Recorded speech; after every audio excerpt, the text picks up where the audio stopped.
ప్రముఖ యూట్యూబర్ బయ్యా సన్నీ యాదవ్ మిస్సింగ్ డ్రామాకు తెరపడింది. అతడు ఏపీలోని సింహాచలంలో ప్రత్యక్షమయ్యాడు. పాకిస్తాన్కు వెళ్లి వస్తుండగా చెన్నై ఎయిర్పోర్ట్లో జాతీయ దర్యాప్తు సంస్థ అరెస్టు చేసిందంటూ వార్తలొచ్చాయి.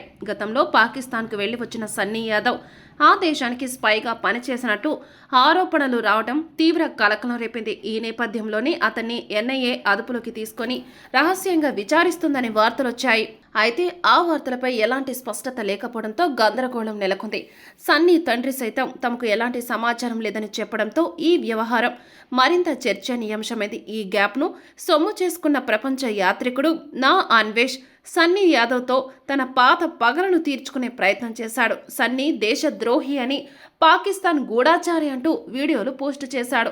ఆధారాలు ఇవే అంటూ వీడియోల్లో పోస్టు చేశాడు. సన్నీ యాదవ్ నిజంగానే ఎన్ఐఏ అదుపులో ఉన్నాడని చెప్పాడు.